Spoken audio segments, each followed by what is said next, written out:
الحمد لله رب العالمين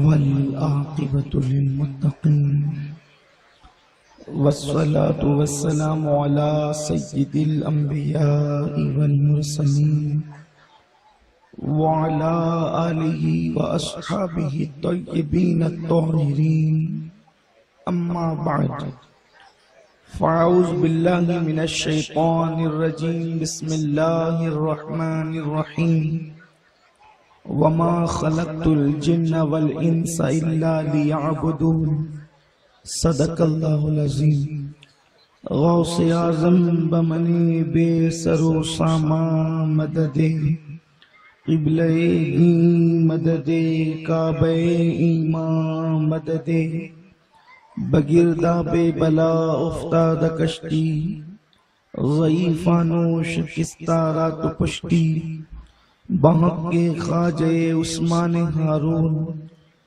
مدد کن یا معین الدین چشتی مدد کن یا معین الدین چشتی مدد کن یا معین الدین چشتی۔ منبر پر جلوگر لائق صد احترام حضرت علامہ مفتی محمد رضا مرکزی صاحب، برادر عزیز حضرت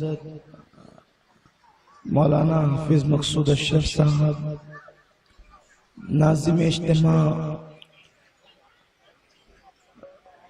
خطیب اہل سنت حضرت مولانا حافظ غفران صاحب، جملہ احباب برادران علماء کرام، حاضرین محفل، پردہ نشین ماؤں اور بہنوں، السلام علیکم ورحمۃ اللہ وبرکاتہ۔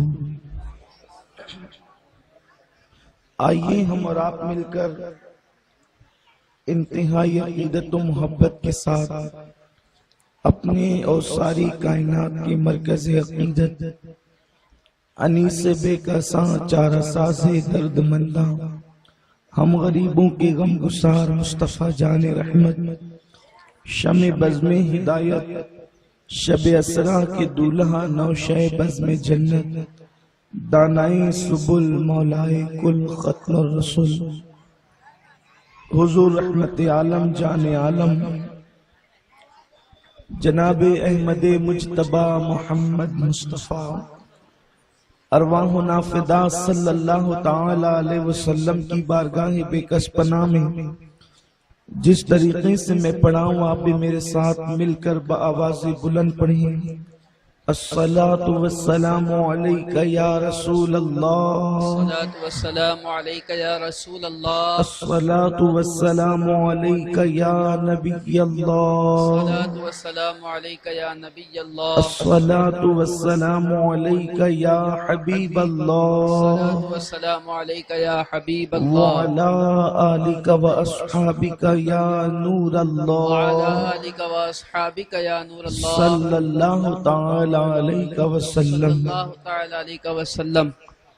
تیرے پائے کا کوئی ہم نے نہ پایا خواجہ، سبحان اللہ، تیرے پائے کا کوئی ہم نے نہ پایا خواجہ، ہم زمین والوں پہ اللہ کا سایہ سبحان خواجہ، اللہ، سبحان اللہ، ہند کے سارے ولی تیری رعایا خواجہ، مکر شیطان سے مریدوں کو بچا سبحان لیتے ہو، اللہ، سبحان اللہ، اس لیے پیر تمہیں اپنا بنایا سبحان خواجہ، اللہ، سبحان اللہ، جوش و مستی میں بہت آئے تھے ایسے لمحے، جوش مستی میں بہت آئے تھے ایسے لمحے، میں بہک جاتا مگر تم نے بچایا خواجہ، سبحان اللہ، میں بہک جاتا مگر تم نے بچایا خواجہ، اور سید خستہ کو امید حضوری کب تھی، سید خستہ کو امید حضوری کب تھی، صدقے جاؤں تیرے کیا خوب بلایا خواجہ۔ سبحان اللہ، سبحان اللہ، یہ حقیقت بھی ہے، میں آج ہی اجمیر شریف سے آیا ہوں اور سبحان اللہ، آج ہی اجمیر شریف جا رہا ہوں۔ سبحان اللہ، سبحان اللہ، یہ ان کے کرم کی بات ہے، خواجہ ہند وہ دربار ہے اعلیٰ تیرا، کبھی محروم نہیں مانگنے والا تیرا۔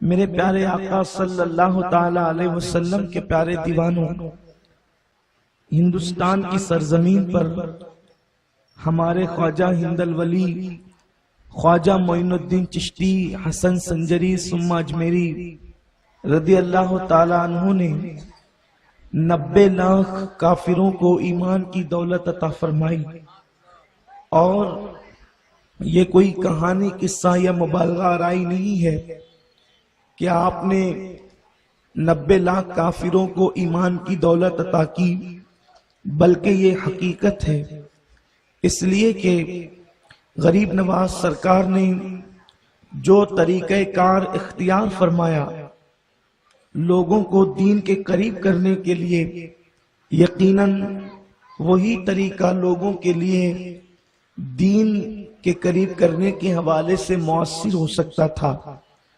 میں سرکار غریب نواز رضی اللہ تعالیٰ عنہ کی آج دعوتی خدمات، یعنی انہوں نے دین کا کام اس طرح انجام دیا، اس پر کچھ گفتگو کرنا چاہتا ہوں، اس لیے کہ ہم کرامتیں تو سنتے ہی رہتے ہیں اور سنتے رہیں گے انشاءاللہ، اور ہمارے بچوں کو غریب نواز سرکار کی کرامتیں زبانی یاد ہے، تو اس کو مکرر یعنی ریپیٹ کرنے کی بجائے میں یہ چاہتا ہوں کہ سرکار غریب نواز رضی اللہ تعالیٰ عنہ نے جو دعوت و تبلیغ کا فریضہ انجام دیا اور 90 لاکھ کافروں کو ایمان کی دولت عطا کی، اس سلسلے میں تھوڑا سا ہم غور کریں۔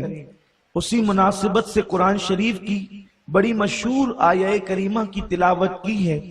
میرا اللہ ارشاد فرماتا ہے وَمَا خَلَقْتُ الْجِنَّ وَالْإِنسَ إِلَّا لِيَعْبُدُونَ، کہ ہم نے نہیں پیدا کیا جن و انس کو مگر صرف اور صرف ہماری عبادت کے لیے۔ میرے پیارے آقا صلی اللہ تعالی علیہ وسلم کے پیارے دیوانوں، اس کی تفسیر میں مفسرین نے فرمایا اِلَّا لِيَعْبُدُونَ اِلَّا لِيَعْرِفُونَ، کہ ہم نے اپنے بندوں کو عبادت کے لیے پیدا کیا تاکہ ان کو ہماری معرفت اور پہچان نصیب ہو جائے۔ ایک سوال پیدا ہوتا ہے، جب قرآن شریف کی یہ آیت کہہ رہی ہے وَإِن مِّن شَيْءٍ إِلَّا يُسَبِّحُ بِحَمْدِهِ، کہ کائنات کی ہر شے اللہ کا ذکر کر رہی ہے، بہت توجہ سے سننے کی بات ہے، بہت غور کرنے کی بات ہے۔ میرے پیارے آقا صلی اللہ تعالی علیہ وسلم کے پیارے دیوانوں، کائنات کا ذرہ ذرہ، کائنات کا چپا چپا، کائنات کا پتا پتا، ستارے، بادل، آسمان، عرش، کرسی، شجر، حجر، درخت، دریا، سمندر، سب چیزیں اللہ کے ذکر میں مصروف ہے۔ بلکہ اللہ کے حبیب صلی اللہ علیہ وسلم نے یہاں تک فرمایا کہ جو زنجیر کے ہلنے سے آواز پیدا ہوتی ہے وہ بھی اللہ کا ذکر ہے، جو انسان کے گھروں کے اوپر چھتوں کے چٹکنے کی آواز آتی ہے وہ بھی اللہ کا ذکر ہے۔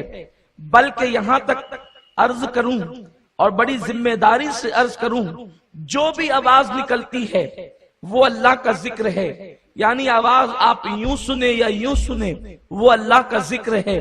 ایک ایک ذرہ ذرہ کائنات کا اللہ کے ذکر میں مصروف ہے۔ لوگ فرشتوں کی بات کرتے ہیں، فرشتے تو اللہ کی عبادت میں مصروف ہی ہیں، فرشتے تو اللہ کے ذکر میں مصروف ہی ہیں، لیکن کائنات کی کوئی شے ایسی نہیں بلکہ جن بتوں کی لوگ پوجا کرتے ہیں، اگر ان بتوں کے لیے لوگوں کے کان ہوتے تو وہ بھی سنتے کہ وہ بھی اللہ کا ذکر کر رہے ہیں، اور وہ ان پہ لعنت کرتے ہیں کہ لوگوں ہم تو اسے پوجتے ہیں اور تم غلطی سے ہمیں پوج رہے ہو۔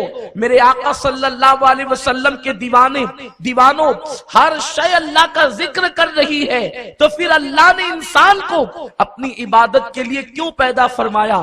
اللہ اکبر، رکوع کرنے والے رکوع کر رہے ہیں، فرشتے تو رکوع میں ہیں ہی، لیکن جتنے چوپائے ہیں وہ سب رکوع کے اندر موجود ہیں۔ سجدہ کرنے والے فرشتے سجدے میں ہیں ہی، لیکن جو چوپائے رینگ کر چلتے ہیں وہ 24 گھنٹہ سجدے میں ہیں۔ اللہ اکبر، قیام کرنے والے فرشتے قیام تو کیے ہوئے ہیں، لیکن یہ جو درخت یا وہ جانور جو آپ کو اللہ اکبر پورے قد سے کھڑے ہوئے نظر آتے ہیں وہ سب حالت قیام میں ہیں، پیدائش سے لے کر کے موت تک کے۔ پھر اللہ رب العزت کو آخر کس عبادت کی ضرورت تھی؟ اس لیے کہ وہ تو عبادتوں سے ضرورتوں سے پاک ہے، اسے کسی کی ضرورت نہیں۔ پھر اس نے کیوں کہا کہ ہم نے انسان اور جن کو اپنی عبادت کے لیے پیدا کیا؟ کیا اس کی عبادت نہ ہو رہی تھی؟ نکلتا ہوا سورج اس کی عبادت کر رہا ہے، ڈوبتے ہوئے ڈوبتا ہوا سورج اس کی عبادت کر رہا ہے، کھلتی ہوئی کلیاں اس کی عبادت کر رہی ہے، شفق کا جمال اس کی عبادت کر رہا ہے، افق کی سرخی اس کی عبادت کر رہی ہے، ستاروں کی انجمن اس کی عبادت کر رہی ہے، چوپائے اس کی عبادت میں مصروف ہے، فرشتے اس کی عبادت میں مصروف ہے، حتیٰ کہ زنجیریں اس کی عبادت میں مصروف ہے، جھٹکتے ہوئے چھت اس کی عبادت میں مصروف ہے، کائنات کا ذرہ ذرہ اس کی عبادت میں مصروف ہے۔ پھر کیوں اللہ نے انسان کو پیدا کیا اور کس عبادت کے لیے پیدا کیا؟ اور پھر ایک بات عرض کروں، اللہ ارشاد فرماتا ہے اِلَّا لِيَعْبُدُونَ، صرف عبادت کے لیے۔ اس اللہ پر ہم مرکز پر تھوڑا سا اشارہ دے آئے ہیں کہ جب اللہ آتا ہے صرف یعنی صرف، اب کوئی دوسرا کام نہیں ہوگا، صرف عبادت ہوگی۔ میرے پیارے آقا صلی اللہ تعالیٰ علیہ وسلم کے پیارے دیوانوں، اس اللہ کو آپ یوں سمجھیں، قرآن مقدس نے کہا اِلَّا لِيَعْبُدُونَ، صرف عبادت کے لیے، یعنی آپ دوسرا کام کریں تو مجرم ہو جائیں، آپ دوسرا کام کریں تو گنہگار ہو جائیں، آپ دوسرا کام کریں تو پاپی ہو جائیں، کیونکہ قرآن کہہ رہا ہے اِلَّا لِيَعْبُدُونَ، ہم نے صرف عبادت کے لیے پیدا کیا۔ آپ اس اللہ کو یوں سمجھ سکتے ہیں، لا الہ الا اللہ، اللہ کے سوا کوئی معبود نہیں ہے، یعنی صرف اللہ معبود ہے۔ اللہ کے سوا ایک ذرے کے برابر بھی اور ایک لمحے کے لیے بھی آپ نے کسی کو معبود مانا تو آپ مجرم ہو جائیں گے۔ تو پھر اللہ رب العزت فرما رہا ہے اِلَّا لِيَعْبُدُونَ، انسان صرف عبادت کے لیے ہے۔ گویا کہ سونا اب پاپ ہو گیا ہے، توجہ فرمائے، سونا پاپ ہو گیا ہے، بیٹھنا پاپ ہو گیا ہے، کھڑے رہنا پاپ ہو گیا ہے، اللہ اکبر گفتگو کرنا پاپ ہو گیا ہے، اللہ اکبر کسی کی شادی میں جانا پاپ ہو گیا ہے، شادی کرنا پاپ ہو گیا ہے۔ یہی تو آپ مطلب لیں گے، اس لیے کہ قرآن نے جو کہا اِلَّا لِيَعْبُدُونَ، ہم نے صرف عبادت کے لیے پیدا کیا۔ اگر تم عبادت صرف رکوع کو سمجھتے ہو تب نکاح کرنا پاپ ہوگا، اگر تم عبادت صرف قرآن کی تلاوت کو سمجھتے ہو تو پھر کھڑے رہنا، بیٹھنا، سونا، جاگنا یہ سب جرائم ہو جائیں گے۔ لیکن اللہ رب العزت نے جس عبادت کے لیے تجھے پیدا کیا وہ تو 24 گھنٹے کی عبادت ہے، لیکن تجھے پتا نہیں، انسان تجھے معلوم نہیں اللہ نے تجھے کیوں پیدا کیا اور کس عبادت کے لیے پیدا کیا۔ اگر عبادت کا مقصد صرف تیرے رکوع و سجود تھے تو تجھ سے بہتر سجود اور رکوع اللہ کے فرشتے کر رہے تھے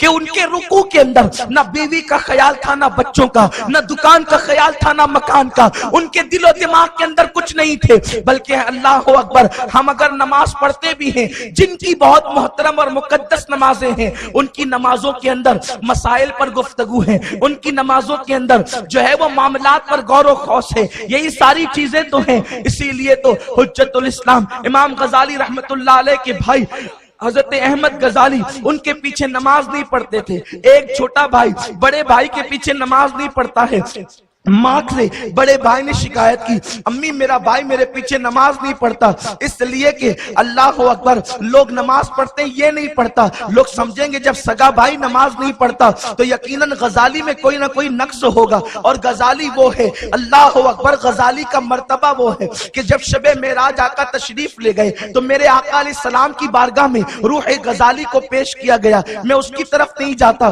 اس لیے کہ میں اپنے عنوان سے گفتگو کرنا چاہتا ہوں۔ میرے آقا آقا صلی اللہ علیہ وسلم کے دیوانوں، آپ اندازہ فرمائیں، غزالی وہ جس کی روح کو آسمانوں پر طلب کیا گیا، غزالی وہ جس کو حجت الاسلام کہا گیا، غزالی وہ جسے اللہ کی پہچان اور برہان اور دلیل کہا گیا اپنے دور کے اندر، لیکن سگا چھوٹا بھائی پیچھے نماز نہیں پڑھتا، ماں سے کہا ماں میرے پیچھے نماز نہیں پڑھتا، لوگ کیا کہیں گے کہ کوئی نقص ہوگا تبھی تو چھوٹا بھائی نماز نہیں پڑھتا۔ ایک دن ماں نے کہا بیٹے جاؤ نماز پڑھو، جیسے انہوں نے تحریمہ باندھی انہوں نے بھی باندھی، پیچھے کھڑے ہو گئے، جیسے نماز شروع ہوئی اور جب نماز شروع ہوئی تو سورہ طلاق کی تلاوت انہوں نے شروع کر دی، اور اللہ اکبر جب اس میں طلاق کی گفتگو آئی تو طلاق کے معاملات میں جناب غزالی الجھ گئے۔ اس کے بعد انہوں نے نماز توڑی اور نکل گئے۔ جب گھر گئے اب ماں کو نماز پڑھنے کے بعد امام غزالی کہتے امی پہلے تو آتا نہیں تھا، آج آ کر نماز کے درمیان توڑ کر چلا گیا۔ کہا امی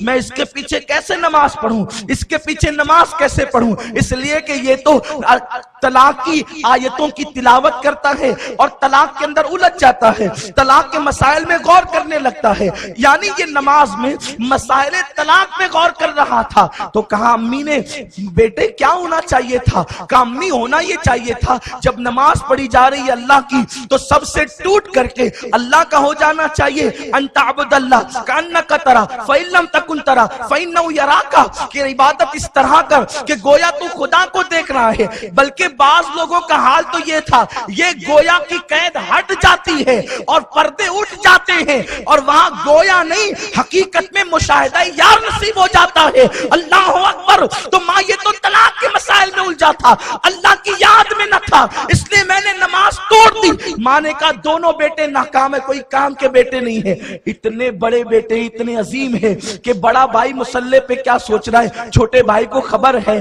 لیکن اس کے بعد ماں کہتی ہے دونوں میرے کام کے نہ نکلے، دونوں دنیا دار نکلے۔ کہا ماں وہ کیسے، کہا بیٹا وہ تو طلاق میں الجھا تھا اور تو اس میں الجھا تھا، تو خدا کی بارگاہ میں کب تھا۔ میرے آقا علیہ الصلوۃ والتسلیم کے پیارے دیوانوں آپ غور فرمائیں، اللہ اکبر، وہ طلاق کے مسائل میں الجھ جائیں تو احمد غزالی ان پہ اعتراض کرتے ہیں ہماری عبادتیں تو دنیا کے اندر ڈوبی ہوئی ہے، کارخانوں کا حساب نماز میں ہو رہا ہے، کہاں رشتہ لے جانا ہے نماز میں، لڈو پہنچانے کہاں جانا ہے نماز میں، کل کیا کرنا ہے نماز میں، پوتے کو اسکول لے جانا ہے نماز میں، ساری چیزیں نماز میں ہوتی ہے۔ ہاں دوسرے کاموں میں نماز کی یاد نہیں آتی، لیکن سارے کاموں کی یاد نماز میں آتی ہے۔ پھر الا لیعبدون کیوں کہا گیا، الا لیعبدون کا مطلب کیا تھا، فرشتوں کے رکوع تیرے رکوع سے بہتر، فرشتوں کے سجود تیرے سجود سے بہتر، فرشتوں کے قیام تیرے قیام سے بہتر، بلکہ عرض کروں جو چوپائیں اس وقت رکوع کے اندر موجود ہیں وہ تمہارے رکوع سے بہتر رکوع کر رہے ہیں، اس لیے کہ پیدا رکوع میں ہوئے اور مریں گے بھی رکوع کے اندر۔ پھر اے انسان بتا، الا لیعبدون، ہم نے انسان کو اپنی عبادت کے لیے پیدا کیا۔ تو قلندر لاہوری ڈاکٹر اقبال ملت کا وہ مفکر کہتا ہے درد دل کے واسطے پیدا کیا انسان کو، ورنہ عبادت کے لیے کچھ کم نہ تھے کرنو بیاں۔ اللہ نے تجھے اس عبادت کے لیے پیدا کیا جو عبادت جبریل کے بس میں نہیں، اللہ نے تجھے اس عبادت کے لیے پیدا کیا جو میکائیل کے بس میں نہیں، اللہ نے تجھے اس عبادت کے لیے پیدا کیا جو اسرائیل و اسرافیل کے بس میں نہیں، اللہ نے تجھے اس عبادت کے لیے پیدا کیا جو فرشتوں کے بس میں نہیں، اللہ نے تجھے اس عبادت کے لیے پیدا کیا جو جانوروں کے بس میں نہیں۔ وہ کون سی عبادت ہے، وہ عبادت ہے کہ اے بندے تو بندوں کے دلوں کو خوش کر، ان کے غموں میں کام آ، ان کی مصیبتوں میں کام آ، ان کا دل ہاتھ میں لے، مسکرا کر کے لوگوں کے دل جیت، میٹھی گفتگو سے لوگوں کے دل فتح کر، لوگوں کی زندگی کے اندر کام آ جا، لوگوں کی مصیبتوں میں کام آ جا، لوگوں کی راحتوں میں اضافے کا ذریعہ بن جا، لوگوں کی مصیبتوں کے ازالے کا ذریعہ بن جا، اپنے منہ کا لقمہ ہٹا کر کسی کے منہ میں ڈال دے، اپنی ضرورت پر دوسرے کی ضرورت کو ترجیح دے۔ تجھے لباس کی ضرورت ہو، اپنے لباس کو پیوند والا کر کے نیا کسی کو پہنا دے، یہ وہ عبادت ہے۔ خدا کی عزت کی قسم یہ عبادت فرشتوں کے بس میں نہیں ہے، اور اس عبادت کی وہ فضیلت ہے جناب جبریل اور سارے فرشتے اللہ سے کہتے ہیں میرے اللہ ہم زمین پہ جانا چاہتے ہیں. 364 دن وہ کہتے ہیں میرے اللہ ہم زمین پہ جانا چاہتے ہیں, اللہ ہم زمین پہ جانا چاہتے ہیں. ارشاد ہوتا ہے جبریل تو سدرہ سے زمین پہ جانا کیوں چاہتا ہے؟ اے جبریل تو سدرہ سے, سدرہ وہ مقام ہے جہاں کوئی نہیں جاتا, جہاں کوئی نہیں گیا. حد ہے مخلوق کی جسے سدرۃ المنتہا کہتے ہیں. بچ جانے والا ایک گیا اور اس کے آگے گیا, اور کون گیا کیسے گیا معراج کا مہینہ آ رہا ہے اس پر گفتگو ہوگی. لیکن سدرہ پہ رہنے والا جبریل کہتا ہے اللہ میں زمین پہ جانا چاہتا ہوں, فرشتوں کے ساتھ جانا چاہتا ہوں. ارشاد ہوا کیوں؟ تو عرض کرتے ہیں اللہ جو مجھ سے بہتر عبادت کرتے ہیں میں ان کے پاس جانا چاہتا ہوں, ان سے ملنا چاہتا ہوں. جبریل سے بہتر عبادت, عام انسان جبریل امین سے افضل تو نہیں, غیر نبی جبریل امین سے افضل تو نہیں ہے. جبریل سدرہ سے کہتا ہے کہ جو مجھ سے بہتر عبادت کرتے ہیں میں ان کے پاس ان سے ملنے جانا چاہتا ہوں, مجھے مسافر کی تمنا ہے ان سے. تو وہ ہر رات کہتے ہیں سال بھر, تو جب وہ 364 راتیں کہتے ہیں کہ ہمیں جانا ہے تو ایک رات اللہ ان کو موقع دیتا ہے اور اس کو قرآن کہتا ہے انا انزلناہ فی لیلۃ القدر وما ادراک ما لیلۃ القدر لیلۃ القدر خیر من الف شہر تنزل الملائکۃ والروح. وہ کہتے ہیں قرآن کہتا ہے کہ اللہ نے نازل کیا قرآن کو قدر والی رات میں, اور قدر کہتے ہیں تنگ ہو جانے والی رات کو.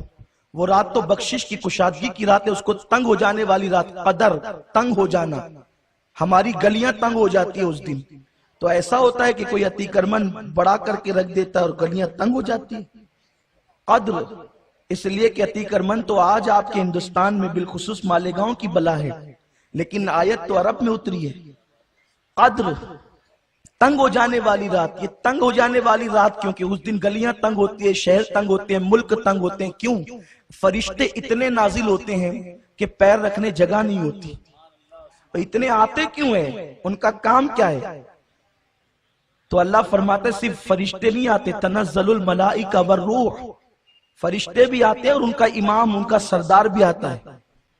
فیہا باذن ربہم من کل امر سلام ہی حتی مطلع الفجر, صبح ہونے تک کے وہ سلام کرتے ہیں. سلام کرتے ہیں کن کو کرتے ہیں؟ ان کو کرتے ہیں جو جبریل سے بہتر عبادت کرنے والے. سلام کرتے ان کو جو میکائیل سے بہتر عبادت کرنے والے. تو یہ بھی کوئی بات ہوئی؟ آپ مجھ پہ فتویٰ لگائیں گے کہ جبریل سے بہتر عبادت, نہ جس کی بیوی ہے نہ بچہ, نہ جس کا کارخانہ ہے نہ جس کی سائزنگ, نہ جہاں اللہ اکبر جھوٹ ہے نہ دغا, نہ دھوکہ ہے نہ فریب, وہاں تو صرف عبادت عبادت عبادت ہی ہے. پھر جبریل سے بہتر عبادت کرنے والے زمین پہ کون ہے؟ تو یارو یاد رکھو, جبریل کسی مریض کے سرانے جا کر کے اس کی پیشانی پہ ہاتھ رکھ کے بیٹھ نہیں سکتا. جو لوگ مریضوں کی عیادت کرتے جبریل کہتا ہے یہ مجھ سے بہتر عبادت کرتے, کیونکہ یہ عبادت تو میرے بس میں ہی نہیں. جو لوگ اپنے منہ کا لقمہ اٹھا کر کسی بھوکے کو کھلا دیتے ہیں تو جبریل کہتا ہے یہ مجھ سے بہتر عبادت گزار ہے, کیونکہ جبریل کو تو بھوک لگتی نہیں. جو خود بھوکا رہ کر کے دوسرے کو کھلائے یہ مجھ سے بہتر عبادت ہے. جبریل تو بظاہر کسی کا ہاتھ پکڑ کر اس کی مصیبت دور کرنے کے لیے بظاہر آتا نہیں, لیکن جو دوسروں کی مصیبتوں کو دور کرتے ہیں جبریل کہتے ہیں یہ مجھ سے بہتر عبادت گزار ہے. اور میں سال بھر تمنا کرتا ہوں کہ ان کی زیارت ہو جائے, اور سال میں ایک مرتبہ لیلۃ القدر میں اللہ ان کی زیارت کا موقع عطا فرماتا. یہ ہے اصل عبادت کا مفہوم. اس کو اختصار کے ساتھ عرض کروں تو اس کو آپ خدمت خلق کہہ سکتے ہیں, اللہ کے بندوں کی دلجوئی کہہ سکتے ہیں. اب آئیے یہ کام کس نے کیا؟ ہم تو خود غرض لوگ ہیں. لوگ عبادت کا مفہوم سمجھے ہی نہیں. داڑیاں اتنی بڑی کر لی کہ ناف تک آ گئی, داڑیاں اتنی بڑی کی کہ ناف تک آ گئی, ٹوپیاں اتنی اونچی ہو گئی کہ اب اس کو گنا بھی نہیں جا رہا ہے, کپڑے اتنے خوبصورت ہو گئے کہ اب وہ محفلوں میں ڈسکس کا اور تبصرے کا ذریعہ بن گئے. لیکن انسان تو نے اب تک اپنی پیدائش کا مقصد سمجھا ہی نہیں کہ تیری پیدائش کا مقصد کیا ہے. تو سجدے کی بات کرتا ہے, وہ سجدہ بھی کوئی سجدہ ہے؟ اقبال کہتے ہیں جو میں سر بسجدہ ہوا کبھی تو زمین سے آنے لگی صدا، تیرا دل تو ہے صنم آشنا، تجھے کیا ملے گا نماز میں؟ خشک و زاہدوں کو نماز میں ملا کیا ہے اور ملنا کیا ہے؟ ملنا تو انہیں ہے جن کے بارے میں قرآن کہتا ہے قد افلح المؤمنون الذین هم فی صلاتهم خاشعون، جو اپنی نمازوں میں گڑ گڑاتے ہیں۔ میرے رسول نے نماز کی اتنی سخت قید لگائی، لا صلاۃ الا بحضور القلب، جس نماز میں دل حاضر نہیں ہے وہ نماز ہے ہی نہیں۔ کتنوں کے دل نماز میں حاضر ہوتے ہیں، صاحب مصلی سے لے کر آخری صف تک کتنوں کے دل حاضر ہوتے ہیں۔ آپ دل کی حضوری کی بات کرتے ہیں، لوگوں کی طہارتیں ٹھیک نہیں ہیں، لوگوں کو استنجا کی سنتیں پتہ نہیں ہیں، لوگوں کو معلوم نہیں ہے کہ گرمی میں استنجا کا طریقہ کیا ہوتا ہے، سردی میں کیا ہوتا ہے۔ گرمی میں استنجا کا طریقہ جدا ہے، سردی میں جدا ہے، پتہ ہی نہیں ہے لوگوں کو۔ ارے جو ٹھیک سے پاک نہ ہو سکے وہ کیا خاک نماز ادا کریں گے؟ اور انہیں نماز میں ملنا کیا ہے؟ بڑی ذمہ داری سے کر رہا ہوں، لیکن اس کا کوئی یہ مطلب نہ نکالے کہ نماز نہیں پڑھیں گے۔ استغفر اللہ، جس نے ایک وقت کی نماز جان بوجھ کر چھوڑ دی، من ترک الصلاۃ متعمدا فقد کفر، جس نے ایک وقت کی نماز جان بوجھ کر چھوڑی وہ کفر کے قریب ہو گیا۔ تو بندو، جس مقصد کے لیے تم پیدا ہوئے تھے وہ عبادت یہ ہے کہ اللہ کے بندوں کو خوش کرو، ان کے کام آؤ، ان کے دلوں کو خوش کرو تو تم سے اللہ راضی ہوگا۔ اور یہی کام اگر زمین پہ کسی نے کیا ہے تو صوفیاء کرام نے کیا، اولیاء کرام نے کیا ہے۔ آج ہم تو خود غرض لوگ ہو گئے، اپنی آنگن کا کچرا جب تک پڑوسی کے آنگن میں نہ ڈالے ہمیں سکون نہیں ملتی۔ آپ جس عبادت کے لیے پیدا ہوئے، آپ تو کچرے کو جھولی میں سمیٹ کر بستی کے باہر لے جا کر کے پھینکنے کے لیے پیدا ہوئے تھے، اور آپ اپنے پڑوسی کے گھر کو ہی کچرے کا سبب بنانے لگے۔ کیا آپ کی نظروں سے وہ حدیث نہ گزری، تم میں کا کوئی اس وقت تک مومن نہ ہوگا جب تک کہ جو چیز اپنے لیے پسند کرتا ہے اپنے مومن بھائی کے لیے پسند نہ کرے۔ یہ حدیث کہاں ہے؟ کہاں کھو گئے ہیں آپ؟ دین کی اصل اساسوں کو آپ نے پیٹ کے پیچھے ڈالا۔ جو چیزیں نفس پر آسان تھی ان چیزوں کو اختیار کیا، اور جو چیزیں نفس پر گرا تھی ان کو چھوڑ دیا۔ آئیے میرے خواجہ ہند کے راجہ غریب نواز نے کیسے دل جیتے، دل کیسے جیتے۔ ہندوستان کے 90 لاکھ لوگ کیسے مسلمان ہوئے؟ سارے مکاتب فکر کے مولوی محنت کرتے ہیں، قوم نمازی نہ بن سکی۔ سب لوگ مل جل کر بھی 90 لاکھ کو نمازی نہ بنا سکے۔ 90 لاکھ تو اپنی جگہ، 90,000 کو نمازی نہ بنا سکے، اور وہ 90 لاکھ کو کلمہ پڑھا رہے ہیں۔ وہ بھی کن کو؟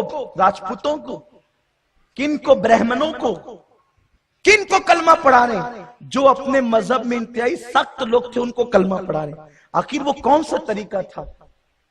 وہ طریقہ کیا تھا؟ یاد رکھیں، سرکار غریب نواز رضی اللہ تعالیٰ نے اپنی پوری زندگی میں روٹی کا جو پاؤ ٹکڑا ہوتا ہے نا، وہ بھی سوکھا ہوا ہمیشہ پانی میں بھگو کر کھایا۔